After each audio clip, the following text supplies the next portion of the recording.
రెండు మంత్రాలు పంచాలు దేవుడు అది దేవుడు ఈ 5 అక్షరాల మంత్రం ఎప్పుడు వదలకండి. ఎప్పుడైతే ఈ మంత్రం చెప్పారో దేవుని సపోర్ట్ వస్తాడు, నీ యొక్క బలం ఇస్తాడు, తెలివితేటలు ఇస్తాడు, జ్ఞానం ఇస్తాడు, నీకు ఆకలి తీరుస్తాడు, నీకు ఒంట్లో ఆరోగ్యాన్ని ఇస్తాడు, డబ్బులు ఇస్తాడు, ఆ స్టేజ్ వాళ్ళు ఇస్తాడు. నువ్వు పిల్లలు కదా, ఇప్పుడు ఆకలి వేస్తే నువ్వేం చేస్తావు? అమ్మ అన్నం పెట్టి అంటావా లేదా? క్లాసులో కదా పాఠం అవుతుంది, మేడం చూడుతావు, మేడం పాఠం చెప్పండి అంటావా లేదా?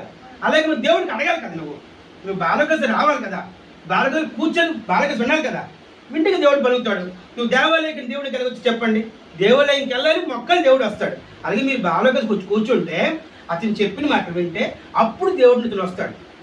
అంటే మీ పిల్లలు చెప్పండి, మన ఇంట్లో అంటారు గుర్తుంది ఎక్కువ అడగండి అమ్మ అన్నం పెడుతుందా పడుతుంది. అలాగే పిల్లకంటే దేవుడు వస్తాడండి. మనం పిల్లలు ఎలా పిల్లాలి? దేవుడు చెప్పండి, దేవుడు ఉన్నాడు, దేవుడు ఉన్నాడు అయిపోద్దేమో. దేవుడు ఉన్నాడు, ఇంట్లో కూర్చున్నాం, అమ్మో అమ్మో నా ఉద్యోగం పోతుందేమో, దేవుడు ఉన్నాడు. అయ్యో నా డబ్బులు లేవమ్మో, దేవుడు ఉన్నాడు అని మనం చెప్పుకోండి. మీకు ఎంత ధైర్యం? దేవుడు ఉన్నాడు. మీకు ఎవరున్నారు? అమ్మ ఉందా, నాన్న ఉందా? అంతకన్నా పవర్ఫుల్ ఏమిటి? భగవంతుడు ఉన్నాడు.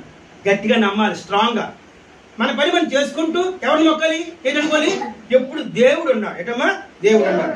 నాకు వచ్చే వారం బాలకృష్ణ మళ్ళీ వస్తాను, ఏదో మీకు కరెక్ట్ గా అటెండ్ అవుతాను.